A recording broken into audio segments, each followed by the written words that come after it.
Hello everyone, and today on the end of this week, on this Friday, we will speak about the Nasdaq and the SPX500. I think that we see some interesting tendency here, and we can see a new historical maximum for these two indexes.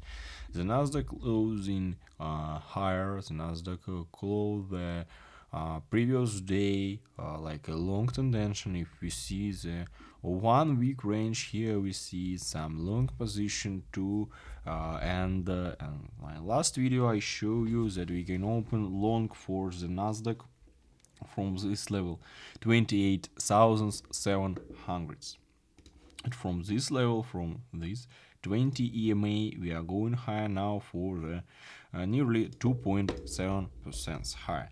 If we see the SPX 500, we will see the same picture. We are going down for our gap to close this gap, and from the level 7,450 we need to open some long position from this gap and having nearly 1% profit. On my last video I said you that the Nasdaq is more volatile than SPX 500. It's not stronger, it's not better, it's more volatile, and the stops and takes will be bigger, and it means that we need to have some smaller position for the Nasdaq if we want to trade it, and for the SPX 500 we can use more bigger position to trade it, and it's so interesting. My target for the SPX 500 is 7,700 now, and for the Nasdaq I think that we can see the level 31,000. It's the first goal, and maybe 31,500.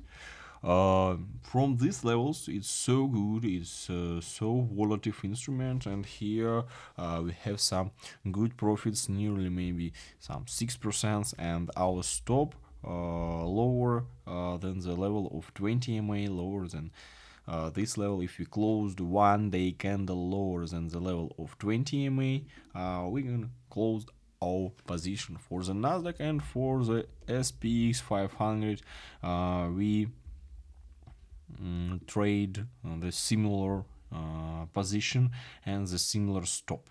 For the take, I think for the profit we can have the level 7,700, and it's nearly 3.6%. It's so good, and now we see some interesting week closing and so good closing Friday.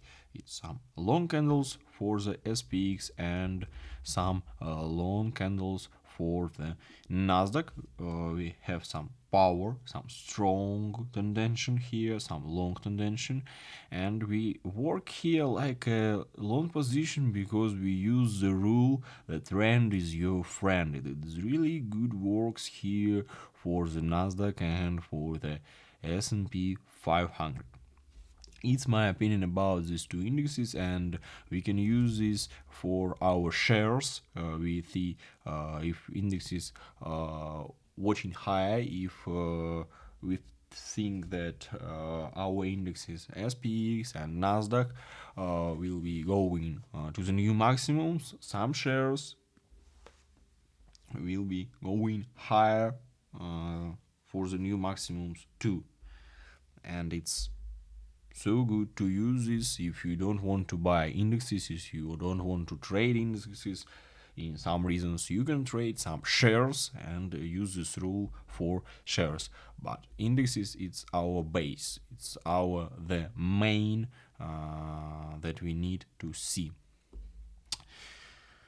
I recommend to subscribe on my YouTube channel. Here I show you my everyday trades, and I recommend to subscribe on my Twitter. There I show you my opinion about different shares in text version.